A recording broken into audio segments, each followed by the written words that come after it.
Hello and welcome to everyone that's joining us on this live session. I'd first like to introduce my guest, Frank Furness. Now, some of you may actually know me, and you know that I'm co-president of the Professional Speakers Association in South East. Now, Frank Furness is a certified speaking professional and the past president of the Professional Speakers Association UK. He currently spends 80% of his time speaking internationally and has worked in and continues to work in 58 countries. He is a regular speaker at the Entrepreneurs University, and his clients include the British Olympic team, the Professional Cricketers Association, Sporting Champions and Sports England. And in 2007, he was awarded top speaker for Vistage Europe. In 2011, he was inducted into the Speakers Hall of Fame. In 2013, he was awarded top overseas speaker for TEC Australia. Now, this is the largest CEO organisation in the world. So Frank is passionate about video marketing, and he has over 700 videos on YouTube with over 4 million views and 6,000 subscribers, which is incredible. He's also author to 2 books. We're really lucky to have him because I know that he's about to fly off to Australia for a month and got lots of speaking gigs lined up. So, you know, really excited about that. But his book is called Walking with Tigers, Success Secrets of the World's Top Business Leaders, and his second book is How to Find New Business and Clients. So thank you for joining us, Frank. It really is an honor, and I really look forward to finding out more about you and get some of your advice to us as speakers and business owners. Now, Frank, I'm going to launch into the first question. Now we all know you, but actually, do we really know you? I'd like to find out more about your background, because you've got a very distinctive accent. And I know that you originally come from South Africa, and you do an awful lot of work out there. So tell us a bit about your early years in South Africa. What was the one thing that you've taken with you or that created your biggest impact? I think I grew up in a little mining village. We were a blue-collar family, and I think the biggest ethic I got from there was hard work. My dad had to work really hard. He went down, worked on the mine every day. We didn't have a lot of money. My mom worked really hard. She was a piano teacher. So I just remember every day kids coming in and out. So I think the one thing that I've taken away, even when my mom and dad started their business, I've never seen people work as hard. And I'm almost the same. Last night I was working till about 1:30 this morning, just preparing for my trip. So I work hard and I play hard. Excellent. And you would advise us to do that, work hard and play hard. It's a really good ethic that you got from your parents. Absolutely. I work really hard, but I play even harder. So I'm going on a 1-month tour, but as soon as I'm finished, I've got 5 days lying on a beach in Koh Samui doing nothing. Oh, lovely. Well deserved. So tell us, what first attracted you to get into sales? Well, I was a failed accountant. When I left school, I studied accountancy. I got fired after 10 months. I then became a drummer in a rock band for 7 years, got married and had to get a real job and didn't know what else to do. But I had a friend who was in sales. He had a Mercedes, swimming pool, tennis court. I thought I fancied some of that. I actually failed 3 interviews, and I phoned the guy every morning for 3 months and pestered him until he gave me a job. And then I just found out sales was what I loved, because I could work as hard as I wanted to. I'm a people person, and it just worked for me. Mm-hmm. So then tell us, how did you graduate from sales into speaking? What was the link between the two? Well, I was one of the top 0.5% of salespeople in the world. In 1993, I moved over to London, joined a friend of mine in the business. And within 1 year, I was amongst the top 5 salespeople in the whole of England in financial services. So I had big companies approaching me, asking me to come and speak at their conferences to tell their people how I did it. And then somebody offered to pay me, and I thought, well, I quite fancy this, and moved over to the other side. It seems that you're attracted to, the fast cars and, like the rewards for all your hard work. Would you say that's true? Oh, absolutely. I think anyone who works hard wants to get good rewards. And my rewards now are traveling the world. I've spoken in 59 countries, meeting new people. Last week I was in Las Vegas. This Saturday I'll be in Thailand. Let me just switch that off. This Saturday I'll be in Thailand. Following Saturday I will be in Perth. The next one I'll be in Sydney. So, I love the whole international side. I remember when I was younger, I really liked the idea of getting on planes and traveling internationally. But actually, when I did it for a while, I realized actually it's not all that it's cracked up to be. You've really got to love traveling, haven't you? Because, it's quite a hard life living out of a suitcase and keep moving on. I love it. I've got so used to it now. In fact, I love flying more than anything, even though it's a hassle going through airports and security and that kind of thing. But I mean, in November and December, I spent 128 hours in the air. I was just flying all over the place. So I just get comfortable, have a whiskey, watch a movie, have a sleep, and it's great. Mm-hmm. What about international? I seem to get some feedback now. What do you love about international professional speaking? Is it the traveling, or is it really just, getting up on stage and the reaction that you can, have? Well, it's all of that. It's traveling. I love going to see new countries. I always take extra time out, go and visit the places. I go and eat. I explore. I'm like a little gypsy. And the other thing I enjoy is working with different cultures, because you've got to adapt your talk. Even when I talk about social media, what works here won't work in Iran, it won't work in China, it won't work in Russia. They all have different networks. So you've got to do a lot of homework before you go in. You've got to understand the cultures. You've got to understand what they want. If I'm in China, I have 2 PowerPoint presentations. One screen will be English and the other will actually be Chinese. Wow, an awful lot of work you need to put into that. But I suppose once you've done it, then it's easy to, keep kind of adding more onto your, more countries you haven't visited onto your program, really. Yeah, I love it. And I work so much now with international translators. When I was speaking in Las Vegas last week, they had translators from all over the place. There must have been about 10 or 15 different translators there, because people come from all over the world. So, and then I spoke at a big fitness conference recently. Also, there was about 8 or 10. So you've got to learn to work with them. I speak to them beforehand. I get them when I'm putting some funny stories in to try and be a little bit funny. I try and send them my presentations beforehand. I go and thank them afterwards. And now quite often I work with the same translators, and we've got a great relationship, because they can also make or break your presentation. You'll be in the United Nations next, won't you? That would be good. So what do you not like about professional speaking, and what would you change about the speaking industry? And I'm thinking about, not just, you're an international global speaker, but actually when you were learning the trade, because a lot of the people that I work with, they're still learning the trade. So what might you change? I wouldn't change too much, but the one thing I would tell people to do a lot harder is market themselves, because there's an awful lot of speakers out there, and it's how do you stand out from the crowd. Also, I would say you've got to specialize in if you're a generalist, you're really going to struggle. So I specialize in certain sectors. I speak to CEO groups. I specialize in health and fitness. I'm now got into the whole shooting business, which is quite interesting in America. And I do international financial services.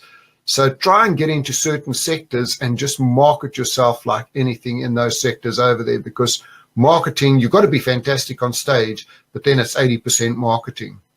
Right, right. So let me ask you the question that came through Facebook. What is the biggest mistake most of us make in marketing and promoting ourselves as speakers? We keep talking about us and how fantastic we are and what we can do instead of focusing on the client and what it's going to mean for them. The clients don't really care that I've spoken in 59 countries and that I've done all kinds of things.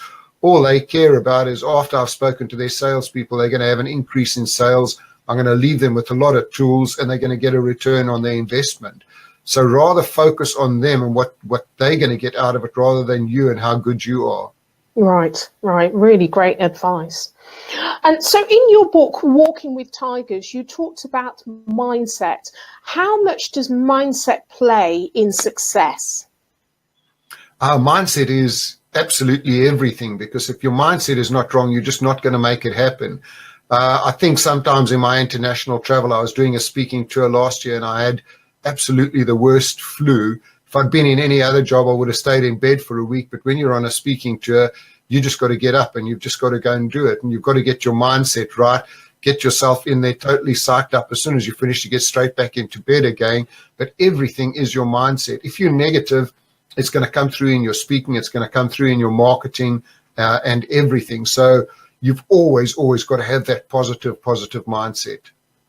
So what do you do to make sure that, because we all have negative thoughts, it's part of human nature. Absolutely. So what do you do to make sure that you stay really positive and you pump yourself up and you kind of get through and continue on your success path?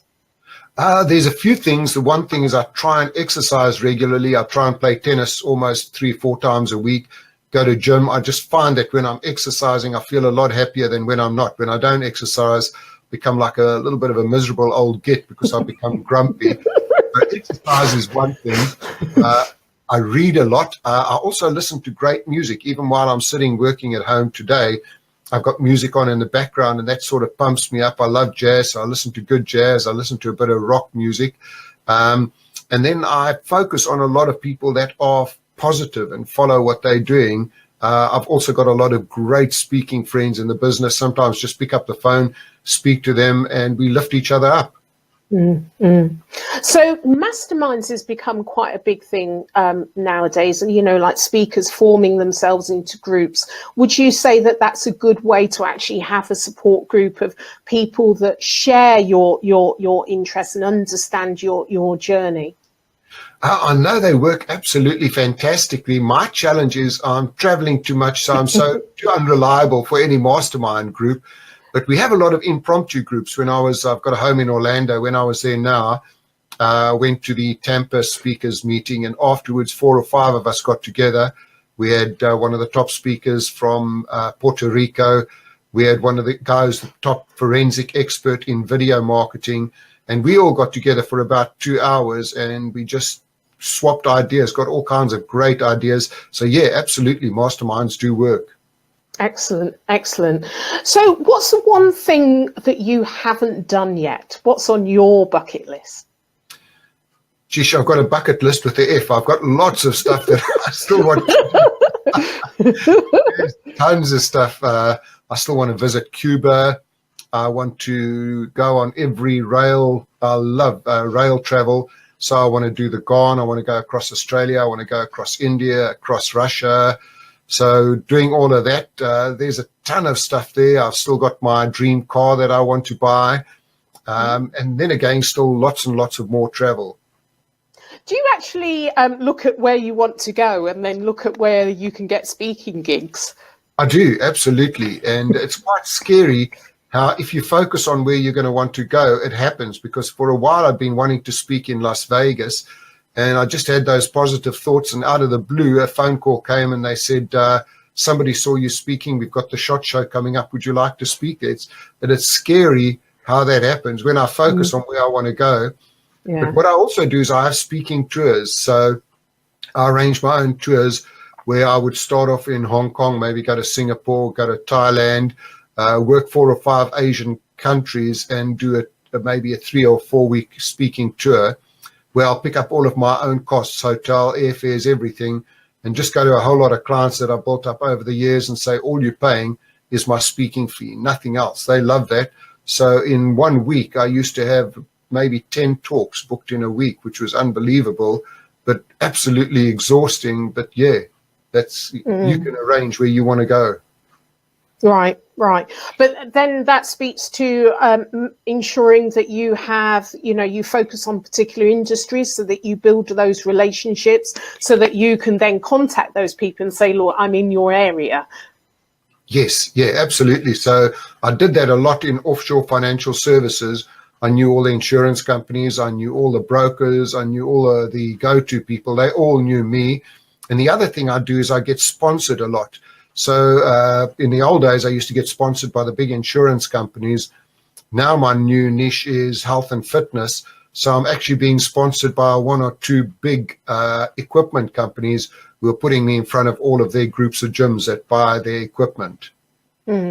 So how do you go about getting sponsored? Do they approach you, or do you kind of put the idea, to them? I sometimes plant the seed in their mind and tell them how I've worked with other companies and the benefits it would have for them. Normally they've got to go away, go to board meetings and see if it's going to work. And but most of the time it works pretty well. Excellent.